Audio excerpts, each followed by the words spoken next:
की तंग और तारीक गलियों में, जहां दिन का शोर और रात का सन्नाटा एक दूसरे से टकराते थे, एक औरत अपनी नन्ही सी बेटी को गोद में लिए तेजी से चल रही थी। उसका नाम प्रीति था। उसकी साड़ी जगह जगह से फटी हुई थी, चेहरा थकन से बोझल, मगर आंखों में एक अजीब सी चमक थी, शायद उम्मीद की या शायद इंतकाम की। उसकी बेटी आंचल भूख से निढाल थी और प्रीति आज एक अनजान रास्ते पर निकल आई थी जहां बड़े लोग आते जाते थे। उसने सुना था कि शायद कोई उसकी फरियाद सुन ले। सड़क किनारे एक काली जीप आकर रुकी।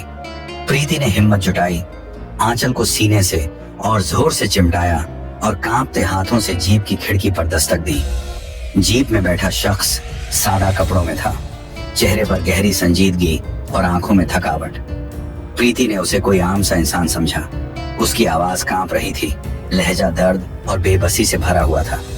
साहब, मेरी बच्ची कई दिन से भूखी है, आप मुझसे जो चाहें ले लीजिए, बस कुछ पैसे दे दीजिए। वो शख्स कोई आम आदमी नहीं, बल्कि मधुपुर का नया एसपी, सुपरिटेंडेंट ऑफ पुलिस अभिषेक राजपूत था। वो लम्हा भर को चौंक गया। दिन अभी मुकम्मल ढला नहीं था और एक औरत जिसके चेहरे पर मासूमियत के साथ बेबसी साफ नजर आ रही थी, अपने जिस्म का सौदा करने को तैयार खड़ी थी। अभिषेक ने गहरी नजर से प्रीति को देखा। उन आंखों में दर्द भी था और माँ की बेबसी भी। उसने नरम लहजे में कहा, तुम मेरे साथ मेरे घर चलो, मैं तुम्हें पैसे दूंगा। प्रीति का दिल जोर से धड़कने लगा। उसने आंचल को और मजबूती से सीने से लगा लिया। साहब, आप मुझे छुएंगे नहीं ना? कोई गलत काम नहीं कराएंगे ना?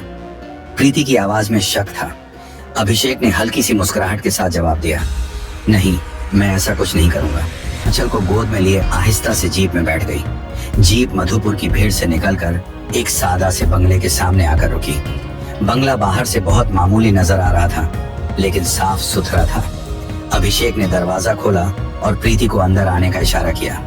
घर के अंदर खामोशी थी, न कोई नौकर, न कोई खानदान। अभिषेक ने बताया, मैं अकेला रहता हूँ, बीवी की मौत कई साल पहले हो चुकी है, कोई बच्चा भी नहीं है। प्रीति का दिल और ज्यादा घबरा गया। वो सोचने लगी, क्या ये आदमी वाकई उसकी मदद करना चाहता है? अभिषेक ने उसे बैठने का कहा और खुद किचन की तरफ बढ़ गए। थोड़ी देर बाद वो एक गिलास पानी लेकर आए और प्रीति की तरफ बढ़ाया। प्रीति ने पीछे हटते हुए कहा, नहीं साहब, मैं पानी नहीं पीऊंगी। अभिषेक ने उसकी घबराहट समझ ली। बिना कुछ कहे उन्होंने वही गिलास खुद अपने होंठों से लगाकर पूरा पानी पी लिया और नरमी से कहा, देखो, इसमें कुछ नहीं है। प्रीति का दिल थोड़ा हल्का हुआ, मगर वो अब भी चौकन्नी थी। अभिषेक ने कहा, चलो पहले खाना खाओ, फिर बात करेंगे। प्रीति ने झिझकते हुए कहा, नहीं साहब, मुझे खाना नहीं खाना, बस आप पैसे दे दीजिए। अभिषेक के लहजे में थोड़ा सा गुस्सा आया, मगर आवाज में नरमी बाकी थी। अगर पैसे चाहिए तो पहले खाना खाओ, मैं कोई घटिया इंसान नहीं हूँ। प्रीति ने आंचल की तरफ देखा, जो भूख से बिलख रही थी। उसने खामोशी से हार मान ली। अभिषेक ने अपने हाथों से थाली में खाना लगाया, रोटियां, दाल और एक सब्जी, साथ ही आंचल के लिए एक गिलास दूध भी लाए। प्रीति ने आंचल को गोद में बिठाकर प्यार से दूध पिलाया और खुद भी झिझकते हुए थोड़ा सा खाना खाने लगी। अभिषेक भी उनके साथ बैठ गए और नरमी से खाने लगे। प्रीति को यह सब बहुत अजीब लग रहा था। उसने कभी नहीं सोचा था कि कोई अजनबी शख्स, वो भी पुलिस अफसर, इतनी इज्जत से उसका ख्याल रखेगा। खाने के बाद अभिषेक ने नरमी से पूछा, प्रीति, तुम इस रास्ते पर क्यों आई? आखिर क्या मजबूरी थी? प्रीति की आंखें भर आईं। उसने आहिस्ता से अपनी कहानी सुनानी शुरू की। साहब, मेरा नाम प्रीति है। मेरे शौहर एक ट्रक ड्राइवर थे। 2 साल पहले उनका एक सड़क हादसे में इंतकाल हो गया। उनके जाने के बाद मेरे ससुराल वालों ने मुझे और मेरी बच्ची को घर से निकाल दिया। शौहर ने थोड़ी जमीन और कुछ पैसे छोड़े थे, मगर मेरे जेठ और देवर ने सब हड़प लिया। उन्होंने मुझे डरा धमका कर कागजात पर जबरदस्ती अंगूठा लगवा लिया। मेरे पास कोई नहीं था जो मेरा सहारा बनता। मैंने बहुत जगह हाथ पैर मारे, काम ढूंढा, लेकिन कोई मदद को तैयार न हुआ। मेरी बेटी भूख से तड़प रही थी। इसी मजबूरी ने मुझे गलत रास्ते पर ला खड़ा किया। अभिषेक का दिल भर आया। उसने आहिस्ता से प्रीति की तरफ देखा और कहा, तुम ये सब छोड़ दो प्रीति, मैं तुम्हारी मदद करूंगा। अभिषेक ने जेब से कुछ पैसे निकाले और प्रीति के हाथ में थमाते हुए कहा, हर महीने तुम मेरे पास आ जाना, मैं तुम्हें पैसे दिया करूंगा, लेकिन यह रास्ता छोड़ देना, और तुम्हारे शौहर की जो जायदाद है वो भी तुम्हें वापस दिलवा कर रहूंगा। प्रीति की आंखों से आंसू बह निकले, लेकिन उन आंसुओं में इस बार दर्द के साथ उम्मीद भी शामिल थी। उसने शुक्रगुजारी के एहसास में अभिषेक के पांव छूने की कोशिश की, मगर अभिषेक ने फौरन उसे रोक दिया। नहीं प्रीति, बस तुम अब अपनी बेटी का ख्याल रखो। कल सुबह मेरे साथ अपने गांव चलो, मैं तुम्हारे ससुराल वालों से खुद बात करूंगा। अगली सुबह अभिषेक अपनी जीप लेकर प्रीति और आंचल के साथ चंद्रपुर रवाना हुए। प्रीति अपनी बच्ची को गोद में लिए खामोश बैठी थी। चंद्रपुर में उसका ससुराल एक पुराना और बड़ा सा मकान था। वहां उसके जेठ हरीश और देवर कुशन रहते थे। गांव में इन दोनों का अच्छा खासा दबदबा था। उनके पास पैसा भी था और मकामी सियासतदान वीरेंद्र सिंह राव से करीबी ताल्लुक भी। अभिषेक ने प्रीति के साथ उनके दरवाजे पर जाकर दस्तक दी। दरवाजा हरीश ने खोला। प्रीति को देखते ही तंजिया लहजे में बोला, अरे तो फिर आ गई, अब क्या बचा है जो छीनने आई है? अभिषेक ने सख्त लहजे में कहा, मैं एसपी अभिषेक राजपूत बोल रहा हूँ। प्रीति के शौहर की जो जमीन तुमने हड़प ली है वो फौरन वापस करो। हरीश और कुशन ने एक दूसरे की तरफ देखा और मुस्कुराते हुए कुशन ने नखौत से कहा, एसपी साहब, आप चाहे मधुपुर के हों, यहाँ तो हमारा राज है, हमारे पास कागजात हैं, सब कुछ कानूनी तरीके से हुआ है।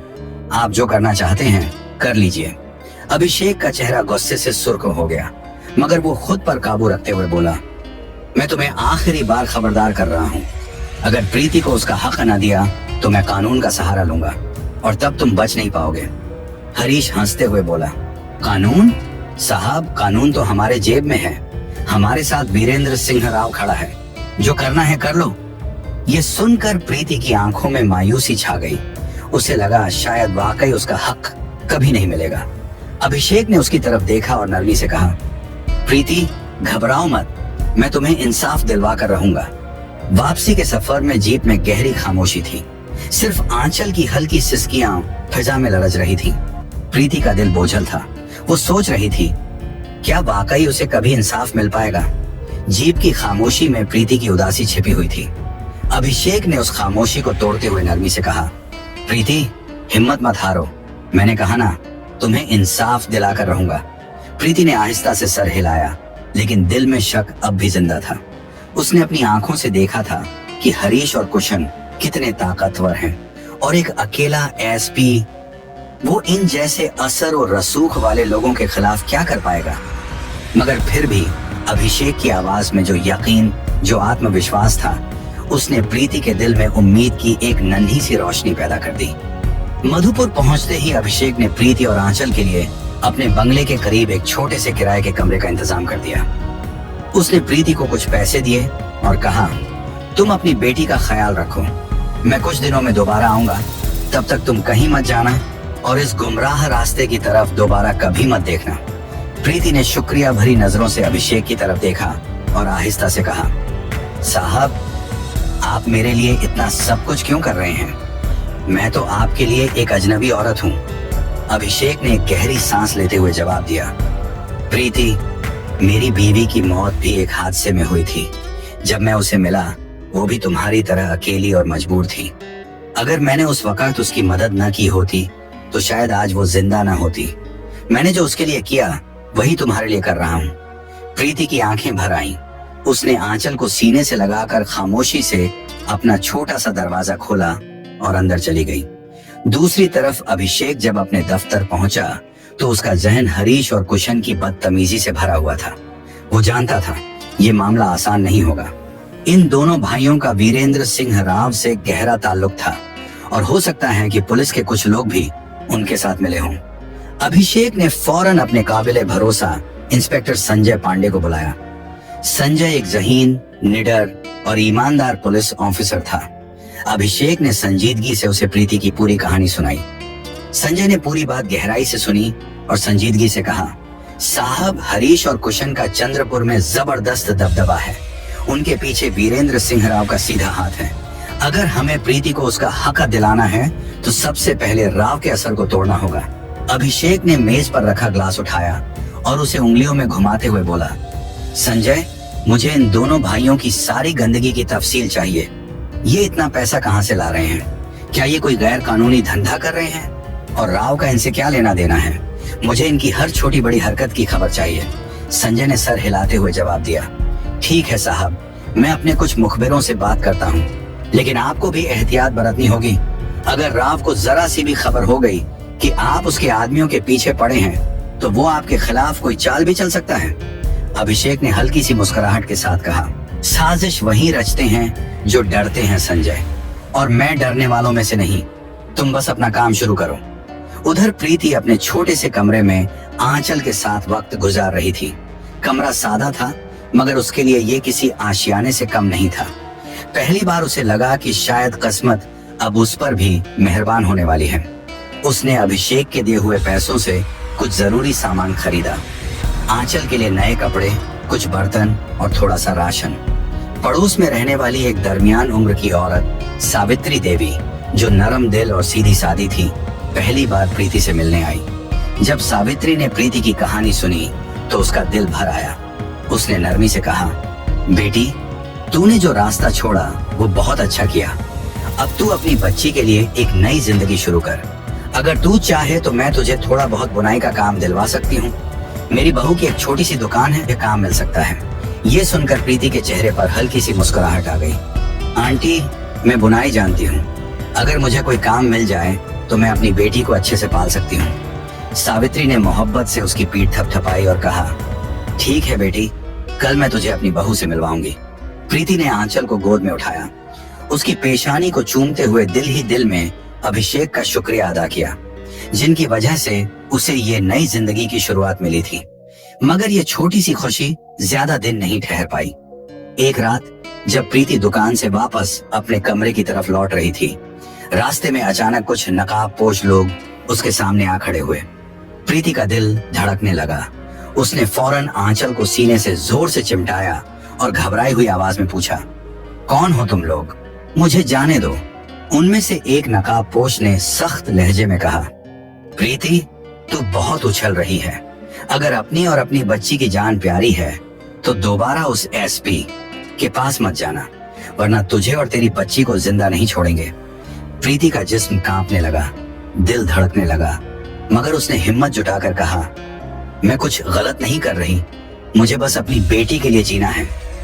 नकाबपोश कहकहा लगाते हुए चले गए, मगर उनकी बातों का खौफ प्रीति के दिल में बैठ गया। उस रात वो आंचल को सीने से लगाकर रोती रही। दिल में एक तरफ अभिषेक पर भरोसा था तो दूसरी तरफ ये डर कि कहीं साहब की जान को उसकी वजह से कोई खतरा न हो जाए। अगले दिन सुबह प्रीति ने सावित्री देवी को सारी बात बता दी। सावित्री का चेहरा गुस्से से सुर्ख हो गया। ये तो हद हो गई बेटी, तू बिल्कुल मत डर, तुझे फौरन साहब को सब कुछ बता देना चाहिए। सावित्री देवी ने प्रीति का हाथ थामते हुए कहा, बेटी, ये लोग तुझे डरा कर चुप कराना चाहते हैं। प्रीति ने डरते हुए कहा, आंटी, अगर मैं साहब को बताऊंगी तो वो इन लोगों से भिड़ जाएंगे, और वो लोग बहुत ताकतवर हैं। मैं नहीं चाहती कि मेरी वजह से साहब की जान को खतरा हो। सावित्री ने प्रीति की आंखों में देखते हुए नरमी से मगर मजबूत लहजे में कहा, बेटी, तू अकेली नहीं है, हम सब तेरे साथ हैं। और साहब अगर तेरी मदद कर रहे हैं तो वो कमजोर या डरने वाले इंसान नहीं है। अब तू चुप मत रह, सच को छुपाना भी गुनाह है। सावित्री की बातों ने प्रीति के दिल को हिम्मत दी। उसने फैसला कर लिया कि अब और खामोश रहना ठीक नहीं। वो सच्चाई को अभिषेक के सामने रखेगी। उस शाम जब आंचल सो चुकी थी, प्रीति ने हिम्मत जुटाकर अभिषेक के बंगले की तरफ कदम बढ़ा दिए। अभिषेक उस वक्त अपने कमरे में कुछ फाइलें देख रहे थे। प्रीति को देखकर उन्होंने नरमी से मुस्कुराकर कहा, आओ प्रीति, बैठो, आंचल कैसी है? प्रीति ने थोड़ा झिझकते हुए मगर हिम्मत के साथ सारा वाकया कह सुनाया। नकाबपोशों की धमकी, उनका रवैया और उसका दिल में बैठा डर। अभिषेक का चेहरा संजीदा हो गया।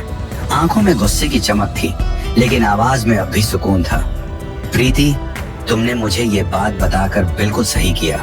अब तुम फिक्र मत करो, मैं इन लोगों को ऐसा सबक सिखाऊंगा जो वो सारी जिंदगी याद रखेंगे। प्रीति ने कांपती आवाज में कहा, साहब, मैं नहीं चाहती कि मेरी वजह से आपको कोई नुकसान हो। वो लोग बहुत खतरनाक हैं। अभिषेक ने गहरी सांस लेते हुए नरमी से जवाब दिया, प्रीति, मैं अपनी जिंदगी में इससे भी ज्यादा खतरनाक लोगों से टकरा चुका हूँ। ये मेरी ड्यूटी है कि मैं तुम्हें इंसाफ दिलाऊं। तुम बस अपनी और आंचल की हिफाजत का ख्याल रखो, बाकी सब मुझ पर छोड़ दो। इतना कहकर अभिषेक ने फौरन इंस्पेक्टर संजय को फोन मिलाया। संजय, प्रीति को दोबारा धमकी मिली है, मुझे पूरा यकीन है। अभिषेक ने फोन पर संजय से कहा, मुझे पूरा यकीन है कि इसके पीछे हरीश और कुशन है। अब और इंतजार नहीं किया जा सकता, हमें इनके पूरे नेटवर्क की जड़ पकड़नी होगी। संजय ने इत्तला दी, साहब, हमारे मुखबिरों ने पक्की खबर दी है। हरीश और कुशन गैर कानूनी शराब का कारोबार करते हैं और इसमें वीरेंद्र सिंह राव भी बराबर का हिस्सेदार है। अगर हम इनके किसी बड़े अड्डे पर छापा मारें तो राव भी इसमें फंस जाएगा। अभिषेक ने फौरन कहा, ठीक है, अब हमें एक बड़ा दांव खेलना होगा। तुम अपने मुखबिरों से कहो कि इनके सारे अड्डों की मुकम्मल जानकारी निकालें। और हाँ, प्रीति और आंचल को एक खराश भी नहीं आनी चाहिए। दूसरी तरफ वीरेंद्र सिंह राव को भी खबर मिल चुकी थी। उसका खास आदमी मनोज प्रीति को दी गई धमकी के बारे में उसे बताने फार्म हाउस पहुंचा था। राव उस वक्त अपने आरामदेह फार्म हाउस के सोफे पर बैठा हुआ था, हाथ में सिगार, चेहरे पर सख्ती और आंखों में चिंगारियां। सामने हरीश और कुशन भी मौजूद थे। राव ने गुस्से से सिगार जमीन पर फेंका और करख्त लहजे में बोला, ये अभिषेक खुद को क्या समझता है? उसे लगता है वो मेरे धंधे को बर्बाद कर देगा। मैं उसका तबादला ऐसे इलाके में करवा दूंगा जहां से वो वापस ना आ सके, और अगर तब भी ना माना तो उसकी जिंदगी ही खत्म कर दूंगा। हरीश ने झुककर कहा, साहब, हमने प्रीति को डरा तो दिया है, लेकिन वो फिर भी उस अभिषेक के पास जा पहुंची। अगर ज्यादा उड़ान भरी तो हमें उसे रास्ते से हटाना ही पड़ेगा। राव ने ठंडी मुस्कुराहट के साथ आंखें सिकोड़ते हुए कहा, नहीं, अगर प्रीति को कुछ हुआ तो अभिषेक और ज्यादा हमारी दम पर आ जाएगा। पहले हमें अभिषेक को ही कमजोर करना है। वो लम्हा भर रुका, फिर सिगरेट की राख झाड़ते हुए बोला, मैं अपने पुराने दोस्त डीएसपी प्रकाश साहनी से बात करूंगा। वो अभिषेक का ट्रांसफर किसी दूर दराज इलाके में करवा देगा। तब तक तुम दोनों अपने धंधे पर ध्यान रखो और प्रीति पर नजर। उधर अभिषेक ने भी एक चाल चली। उसने फौरन अपने पुराने दोस्त वकील अनुपम शर्मा को फोन किया। अनुपम एक तेज जहन और बेहद ईमानदार वकील था, जिसे अदालत में जीत का हुनर आता था। अभिषेक ने सारी बात सुनाते हुए कहा, अनुपम, मुझे प्रीति के लिए कानूनी लड़ाई लड़नी है, लेकिन मसला ये है कि इसके पीछे वीरेंद्र सिंह राव जैसे ताकतवर लोग हैं। मुझे तेरी मदद चाहिए। अनुपम ने हंसते हुए कहा, यार अभिषेक, जब भी तू किसी मगरमच्छा से भिड़ता है तो फौरन मुझे याद करता है। खैर, केस की फाइल मैं तैयार करूंगा, बस तू सारे सबूत मुझे दे देना। अभिषेक ने संजय और दूसरे जराये से इकट्ठा किए गए सारे सबूत अनुपम को भेज दिए, लेकिन अभिषेक की चालें यही नहीं रुकी। उसने फौरन एक निडर पत्रकार सुनील वर्मा को कॉल किया। सुनील, मुझे चाहिए कि तू हरीश, कुशन और राव के गैर कानूनी धंधों की खबर अखबार में छाप दे, मगर एक शर्त है, मेरा नाम कहीं ना आए। सुनील ने कहखा लगाया, तू हमेशा मुझे आग में फेंकता है अभिषेक, लेकिन ठीक है, सबूत दे। मैं कल के अखबार में ऐसा धमाका करूंगा कि शहर गूंज उठेगा। अगले दिन शहर के सबसे बड़े अखबार के पहले सफे पर बड़ी सुर्खी थी, शराब माफिया और जमीन का काला कारोबार। चंद्रपुर के दबंगों का वीरेंद्र सिंह राव से गठजोड़ खबर में न सिर्फ हरीश और कुशन के सारे गैर कानूनी कारोबार की तफसील थी, बल्कि राव के नाम का भी साफ खुलासा था। इस खबर ने पूरे शहर में हलचल मचा दी। फोन पर फोन बजने लगे। राव के हामी और बदमाश सब घबरा कर पूछने लगे, अब क्या करना है साहब? राव ने गुस्से से मनोज को बुलाया और दहाड़ा, ये खबर किसने छपवाई? मुझे इस अभिषेक का सर चाहिए। लेकिन उधर उसी रात जब प्रीति अपनी दुकान से वापस आ रही थी, दो नकाबपोश एक बार फिर उसके रास्ते में आ खड़े हुए। इस बार उनकी आवाज ज्यादा दरुस्त और इरादे पहले से कहीं ज्यादा खतरनाक थे। उनमें से एक ने कड़कती आवाज में कहा, प्रीति, तूने बहुत बड़ी गलती की है।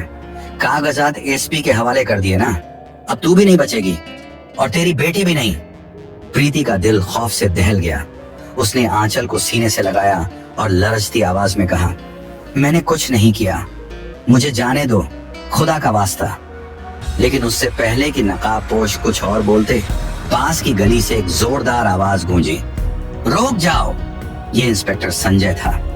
अभिषेक ने उससे कहा था कि वो खुफिया तौर पर प्रीति की हिफाजत करे।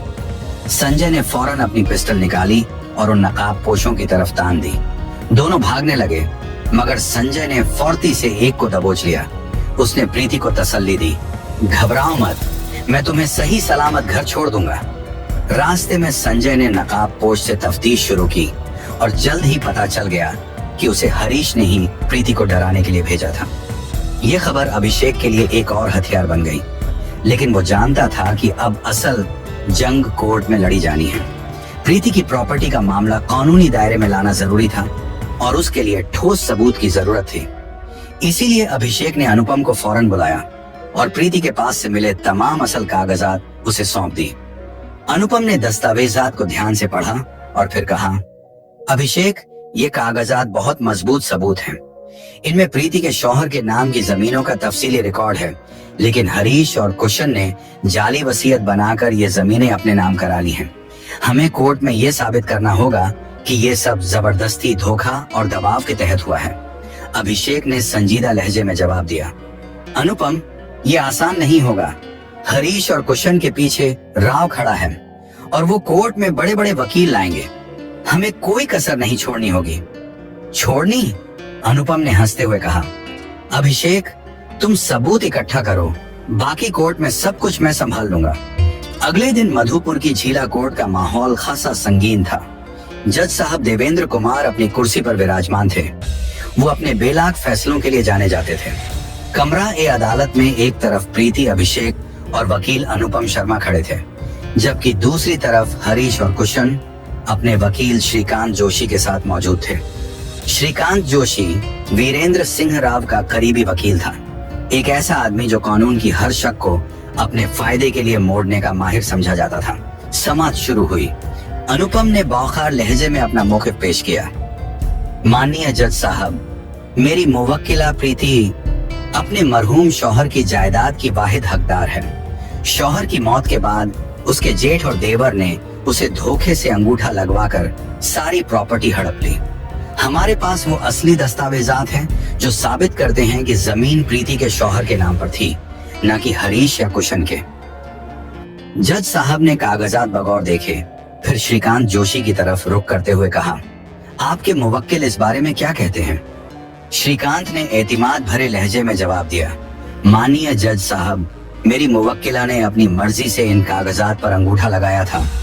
हमारे पास भी दस्तखत शुदा दस्तावेजात मौजूद हैं। अनुपम ने फौरन पलटकर कहा, जज साहब, प्रीति एक अनपढ़ औरत है, उसे इन कागजात की नौयत तक मालूम नहीं थी। मेरे पास गवाह हैं जो गवाही देंगे कि प्रीति को जबरदस्ती धमकाया और बहकाया गया। श्रीकांत जोशी ने एतराज दागा, जज साहब, मेरे मुवक्किलों के कारोबार या माजी का इस केस से कोई लेना देना नहीं। ये कोर्ट को भटकाने की कोशिश है। जज साहब देवेंद्र कुमार ने दोनों तरफ की दलीलें सुनने के बाद गहरी आवाज में कहा, ये कोर्ट सिर्फ सबूत और सच्चाई के आधार पर फैसला करेगी। प्रीति, तुम खुद अपनी बात कोर्ट के सामने रखो। प्रीति का गला खुश्क हो रहा था। वो घबराहट से अभिषेक की तरफ देखने लगी, जिन्होंने मुस्कुराती, हौसला भरी नजरों से उसे इशारा दिया। प्रीति ने हिम्मत जमा की और कपकपाती आवाज में कहा, माननीय जज साहब, मेरे शौहर की मौत के बाद मेरे जेठ और देवर ने मुझे और मेरी बेटी को घर से निकाल दिया। उन्होंने मुझे धमकाया कि अगर मैंने कागजात पर अंगूठा न लगाया तो वो मेरी बेटी को जान से मार देंगे। मैं एक अनपढ़ औरत हूँ, मुझे नहीं मालूम था इन कागजात में क्या लिखा है। प्रीति की सच्चाई से कोर्ट रूम में कुछ लम्हों के लिए खामोशी छा गई। जज साहब ने संगीन निगाहों से हरीश और कुशन को देखा। दोनों अपनी कुर्सी पर बेचैन होने लगे। देवेंद्र कुमार ने कहा, यह मामला निहायत संगीन है, मैं इसकी गहराई से जांच करना चाहता हूँ। अगली समाअत में दोनों फरीकड़ अपने गवाह और मजीद सबूत पेश करें। तब तक प्रीति और उसकी बेटी को मुकम्मल सरकारी तहफ्फुज दिया जाए। अदालत से बाहर निकलने पर अभिषेक ने प्रीति के कंधे पर हाथ रखा। तुमने बहुत हिम्मत दिखाई प्रीति, बहुत अच्छे से अपनी बात रखी। अब तुम फिक्र मत करो, मैं और अनुपम बाकी सब संभाल लेंगे। प्रीति ने आंखों में शुक्रगुजारी ली कहा, साहब, मैंने कभी नहीं सोचा था कि मैं कोर्ट में अपनी बात कह पाऊंगी। ये सब आपकी बदौलत हुआ। अभिषेक ने मुस्कुराकर कहा, ये तुम्हारी हिम्मत की जीत है प्रीति। अब बस अपनी आंचल और बेटी का ख्याल रखो। लेकिन अभिषेक के दिल में एक अनजाना अंदेशा जन्म लेने लगा था। उन्हें शक था कि वीरेंद्र सिंह राव और उसके आदमी अब कोई खतरनाक कदम उठा सकते हैं। उसी लम्हे उन्होंने संजय को फोन किया और प्रीति की सिक्योरिटी बढ़ाने की हिदायत दी। साथ ही इंस्पेक्टर सुनील वर्मा से भी राब्ता किया ताकि अगला कदम सोच समझकर उठाया जा सके।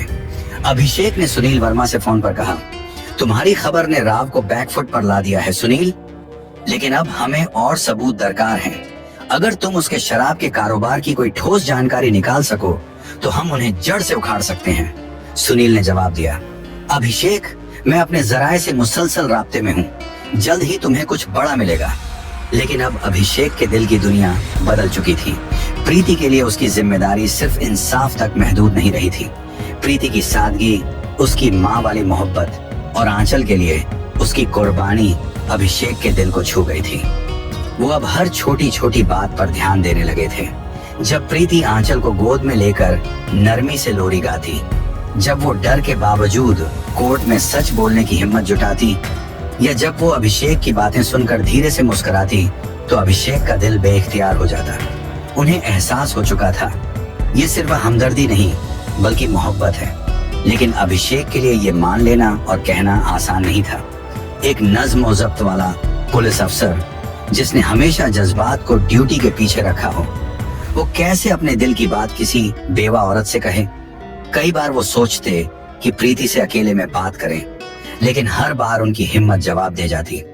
उन्हें डर था कि कहीं प्रीति उनके जज्बे को गलत न समझ ले, कहीं उसे लगे कि वो उसके दुख का फायदा उठा रहे हैं। लेकिन दिल तो दिल होता है, वो कहाँ रुकने वाला था। उसी बेचैनी में एक रात अभिषेक ने अपने बंगले में तन्हा बैठकर एक खत लिख डाला, प्रीति, मैं नहीं जानता कि ये कहना सही है या नहीं, लेकिन मेरे दिल को अब खामोश रहना नहीं आता। जब मैंने तुम्हें पहली बार देखा, तुम्हारी आंखों में सिर्फ दर्द और मजबूरी देखी, लेकिन वक्त के साथ तुम्हारी हिम्मत, तुम्हारी सादगी और तुम्हारा प्यार दिखने लगा आंचल के लिए और शायद मेरे लिए भी। प्रीति, मैं तुमसे मोहब्बत करने लगा हूँ। ये मोहब्बत किसी कमजोरी या हमदर्दी से नहीं, बल्कि मेरे दिल की सच्चाई से पैदा हुई है। अभिषेक ने खत के आखिर में लिखा, प्रीति, मैं जानता हूँ तुम्हारी जिंदगी आसान नहीं रही। मैं तुम पर कोई बोझ डालना नहीं चाहता। अगर तुम मेरे प्यार को कबूल कर सको तो मैं वादा करता हूँ तुम्हें और आंचल को जिंदगी भर खुश रखूंगा। और अगर तुम्हारा जवाब ना है तब भी मैं तुम्हारी मदद करता रहूंगा, क्योंकि तुम हमेशा मेरे लिए खास रहोगी। खत को बंद करके अभिषेक ने लिफाफे में रखा और संजय के हाथों प्रीति को भिजवा दिया। संजय जब लिफाफा देने पहुंचा तो हल्की सी मुस्कुराहट के साथ बोला, प्रीति, ये साहब ने तुम्हारे लिए भेजा है, ध्यान से पढ़ना। प्रीति ने लिफाफा थामा, मगर उसका दिल उलझ रहा था। आंचल को सुलाने के बाद उसने खामोशी से लिफाफा खोला और खत पढ़ना शुरू किया। हर लफ्ज जैसे उसके दिल के अंदर उतर गया। आंखें भीग गईं, दिल जैसे हल्के हल्के कांपने लगा। क्या वाकई अभिषेक जैसे ईमानदार, मजबूत, इतने ऊंचे ओहदे पर बैठे शख्स, क्या वो मुझसे? प्रीति को यकीन नहीं हो रहा था कि इस जैसे शख्स के दिल में उसके लिए मोहब्बत हो सकती है, लेकिन साथ ही एक डर भी था। वो खुद को अभिषेक के लायक नहीं समझती थी। उसने खत को सीने से लगाया और गहरी सोच में डूब गई। अगले दिन फिर से कोर्ट रूम का दरवाजा खुला। जज देवेंद्र कुमार अपनी कुर्सी पर मौजूद थे। प्रीति, अभिषेक और अनुपम एक तरफ, जबकि हरीश और कुशन अपने वकील श्रीकांत जोशी के साथ दूसरी तरफ खड़े थे। इस बार अनुपम पूरी तैयारी के साथ आए थे। उनके पास सबसे अहम गवाह था रमेश्वर चाचा, जो उस दिन खुद मौजूद थे जब हरीश और कुशन ने प्रीति को धमकाया था। उसके अलावा सुनील वर्मा ने शराब के धंधे के सबूत, तस्वीरें और रिकॉर्डिंग्स जमा की थी, जो अभिषेक ने अदालत में पेश की। अनुपम ने अपना मौक़िफ़ पेश किया। माननीय जज साहब, मेरी मुवक्किला प्रीति को उसके हक से महरूम करने के लिए हरीश और कुशन ने न सिर्फ धोखा दिया, बल्कि उसे और उसकी बेटी को जान से मारने की धमकियां दी। अनुपम ने दलीलें मुकम्मल करते हुए कहा, माननीय जज साहब, हमारे गवाह रमेश्वर चाचा उस दिन मौके पर मौजूद थे जब प्रीति को जबरदस्ती कागजात पर अंगूठा लगवाया गया, और हमने ये भी साबित किया है कि हरीश और कुशन गैर कानूनी शराब के धंधों में शामिल हैं, जिससे उनकी विश्वसनीयता पर बड़ा सवाल उठता है। रमेश्वर चाचा ने अदालत में पूरी साफगोई से गवाही दी और बताया कि कैसे हरीश ने प्रीति को डरा धमकाकर जबरदस्ती अंगूठा लगवाया था। उनकी गवाही ने कोर्ट रूम में सनसनी मचा दी। श्रीकांत जोशी ने रमेश्वर की गवाही को झूठा साबित करने की कोशिश की, लेकिन उसके पास कोई पुख्ता सबूत नहीं था। कई घंटों की बहस, सबूत और गवाहियों के बाद आखिरकार जज देवेंद्र कुमार ने अपना फैसला सुनाया। ये अदालत मानती है कि प्रीति के साथ धोखाधड़ी और जबरदस्ती हुई। हरीश और कुशन ने गैर कानूनी तरीके से प्रॉपर्टी अपने नाम करवाई। इसीलिए अदालत हुक्म देती है कि प्रीति को उसके शौहर की पूरी जायदाद वापस दी जाए। साथ ही हरीश और कुशन को गैर कानूनी शराब के धंधे और जान से मारने की धमकी देने जैसे जुर्म पर मुकदमा दर्ज करके सजा दी जाए। अदालत में एक पल को सन्नाटा छा गया। प्रीति की आंखों से खुशी और राहत के आंसू बहने लगे। अभिषेक ने उसकी तरफ देखा और हल्की सी मुस्कुराहट के साथ आंखों से हौसला दिया। पुलिस ने हरीश और कुशन को हथकड़ियां पहनाई और कोर्ट रूम से बाहर ले गई। उधर शहर के वीरेंद्र सिंह राव की कुर्सी अब हिलने लगी थी। सच्चाई की चट्टान ने उसके घमंड की दीवारें हिला दी थी। अदालत से बाहर आते ही प्रीति ने अभिषेक के सामने हाथ जोड़कर कहा, साहब, आपने जो कुछ मेरे लिए किया वो मैं कभी नहीं भूलूंगी। मेरी और आंचल की पूरी जिंदगी आपकी वजह से बदल गई। अभिषेक ने नरमी से जवाब दिया, प्रीति, ये तुम्हारी हिम्मत की जीत है। मैंने तो सिर्फ अपनी ड्यूटी निभाई है। प्रीति ने एक पल रुककर कहा, साहब, मैंने आपकी चिट्ठी पढ़ी थी। अभिषेक का दिल जोर से धड़क उठा। प्रीति ने धीरे से कहा, मैं खुद को आपके लायक नहीं समझती, लेकिन आप जैसे इंसान की बीवी बनना किसी नेमत से कम नहीं। अभिषेक ने नरमी से उसकी तरफ देखा और कहा, प्रीति, तुम्हारा दिल, तुम्हारी हिम्मत तुम्हें हर इज्जत के काबिल बनाते हैं। बस इतना बता दो, क्या तुम मेरे साथ अपनी और आंचल की नई जिंदगी शुरू करना चाहती हो? प्रीति की आंखों में फिर से आंसू आ गए, लेकिन इस बार वो खुशी के आंसू थे। उसने हल्की सी मुस्कुराहट के साथ सर हिलाया और धीरे से कहा, हाँ साहब, मैं मान गई। कुछ महीने बाद मधुपुर के एक छोटे से मंदिर में सादगी से अभिषेक और प्रीति की शादी हो गई। आंचल अपनी माँ के आसपास फूलों से सजी डोली के गिर्द हंसती खेलती घूमती रही। वक्त गुजरा और एक दिन उनके घर में एक नन्हा सा मेहमान आया, उनका बेटा आरो। प्रीति अब सिर्फ अपनी जमीन की मालिक नहीं थी, बल्कि एक खुशहाल, मोहब्बत भरा और महफूज घर भी उसका था। अभिषेक ने अपनी वर्दी की इज्जत के साथ